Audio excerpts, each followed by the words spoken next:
Hello and welcome back to the port. I'm the Galloping Major and this is a review of the British Tier 6 destroyer HMS Jervis.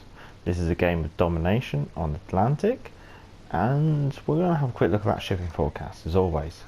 So this is a Tier 5 and 6 game. Looking at it, I guess the ones we're concerned about destroyer wise are Katsuku, who can definitely have a smaller concealment than us, Mass, which will have very good sonar, be able to pick us up from a decent distance away. The Belfast, as a cruiser, she's going to have sonar. That's going to be concerning. But the rest, there's nothing really, anything else in particular that we're going to be looking out for. So, having spawned on the left side of the map, we're moving over into Chai to try and capture it and see what we can spot for our team. So while we're doing that, we can talk about the Jervis. The Jervis has pretty average, middle of the pack HP for her tier in comparison to the other tier 6 destroyers. So bear that in mind when you get into gunfights. Artillery wise though, you have a very competitive range. I think you have one among the largest or longest range guns in this game. Well, for a tier 6 destroyer. But you have quite an average amount of guns. But they are quite a small caliber in comparison to some of the other nations. One interesting thing about the Jervis, and this is what really makes it a bit of a step change from the Icarus, is that you have 3 turrets of dual guns, and your rear turret does actually rotate 360 degrees. Now, that Jervis is definitely Icarus, I should say. Now, I guess we're looking at the Icarus. He's a tier 5. I can probably take advantage of that. But I have to remember that he's going to have sonar as well. And the Belfast is here, so that's really not what I want to be coming up against. If we're going to get into a gun battle, we're not going to get the objective. Okay, we're in for this now. There he is. So we're just going to quickly chuck out some torps, just to see if we can make a course change. He's definitely knocked his engines out. And then what we really don't want to do is be around here. So we're going to quickly pop smoke and hope that the Belfast hasn't used his radar, which is definitely interesting. But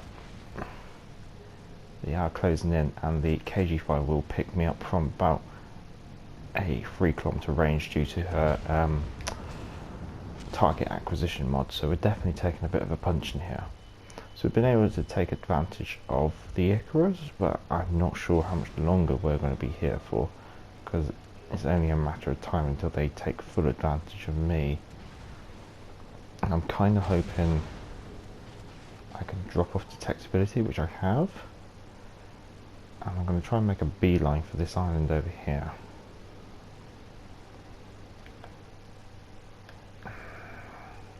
Whether we can make it or not. Now, we're not going to be able to drop off detectability, so we might as well try and open fire. See if we can get a fire or something on the KG5.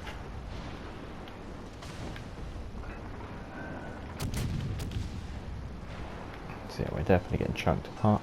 Just going to pop that smoke and see if we can just drop off again. There we go. Belfast managed to get shells out. And we're safe. So now I'm going to have to live the rest of this game like a poor person, barely any HP. Well, it could be worse, couldn't it? Possibly if I overextend myself and reveal myself to this KG5. Well, we've talked about the artillery. We might as well talk about the torpedoes. Well, I don't think this game's going to last much longer. Torpedoes wise, you have the shortest range torpedoes for your tier, which is a bit of the, you're on the poor side of that exchange, unfortunately. Now I think we're just going to get some torps out as fast as we can, with the intention of getting lucky if we can.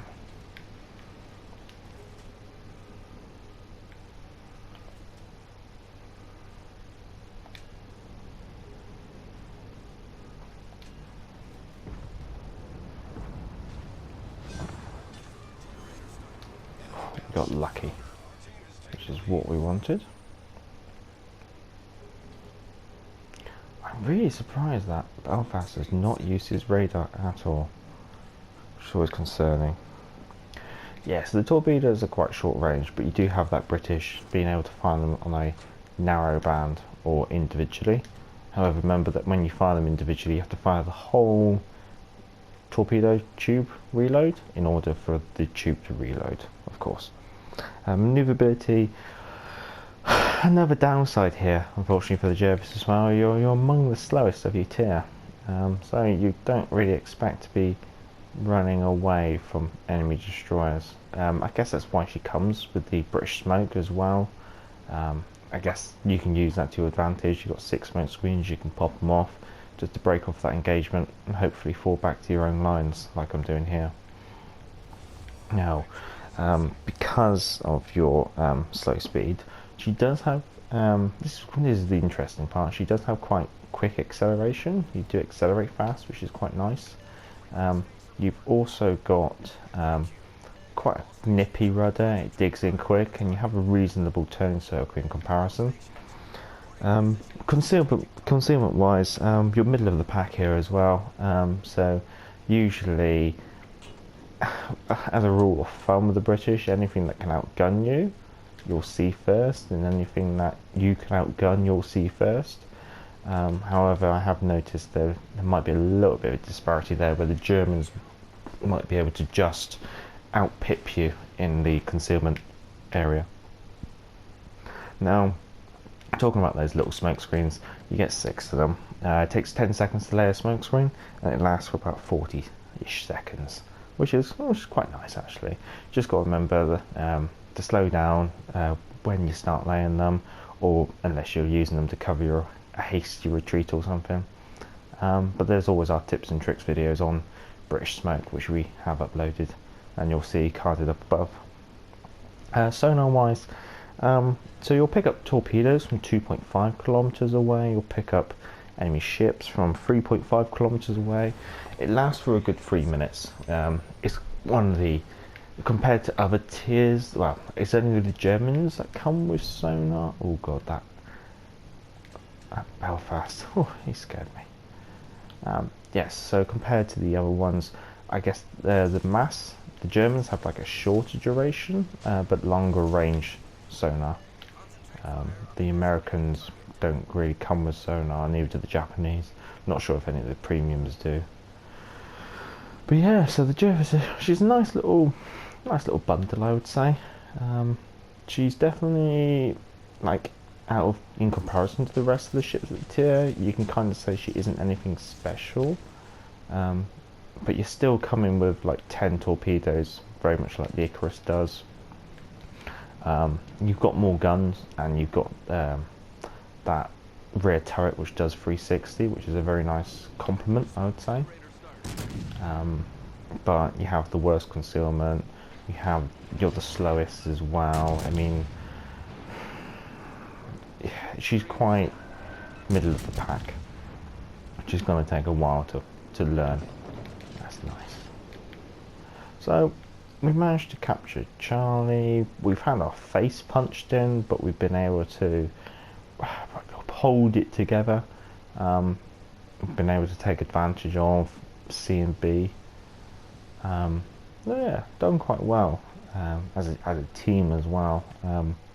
Not really. Oh, we had one division, which was a Queen Elizabeth and the T-22. That's one thing I would like to highlight to people. Yes, you can squad up in plus or minus one tier, so a tier 5 can team up with a tier 6. But bear in mind that when you get when you go into matchmaking, you're going to be matchmaked depending on the highest tier ship. So in this example with the T-22 on our team, because he's tier 4, but the Queen Elizabeth he was squadded up was tier 5, the matchmaking was based off of the tier 5. So that means they could have gone into a 4 or 5 game, or they could have gone into a 5 and 6 game. So always remember this when you're squadding up. Our usual rule of thumb is try to play the same tier, at least then you know everyone's in the same situation. A let's be honest, sometimes you don't want to be in a tier 5 cruiser in a tier 6 and 7 game. That just sounds horrible. Destroyers, you can kind of get away with it in some reasons. I mean, I know like the Japanese premium destroyer, the kamikaze, that like you could take that into a tier 6 and 5 game and probably still do all right, just because it's so ludicrous. But cruisers and destroyers, you really don't want to be getting up tiered. So all I got left is this Colorado, and he's playing the long game. He's holding it out the back. I still can't work out why the Belfast never used his sonar. I'm sure the Belfast comes with sonar. Because she sacrifices her repair party. So she doesn't have a repair party. She has smoke, she has sonar. Yeah, I'm sure she comes with radar. I mean, to know that there's a destroyer within the vicinity and not use it, quite an odd play. Something to mull over, I guess, because they could have had me very quickly at the start of the game. I mean, I managed to dispatch the Icarus quite quickly. What I did was I did like a preemptive torp, chuck one ways going, one behind it. I used the widespread just to get them out quick. Usually I use the single spread if I'm going to be going up against battleships or something. I don't think, yep, there we go. So, I'm not really expecting anything great or anything bad. Oh, that's quite reasonable actually. That's a little bit of a surprise. Leander on our team maybe got disconnected or quit the game. But yeah, no, that looks quite good. The Belfast came quite high up. I guess maybe he got like quite a lot of potential spotting damage. I guess he nearly captured the objective as well. The KG5, the Icarus. I really curb stomped him at the start, unfortunately.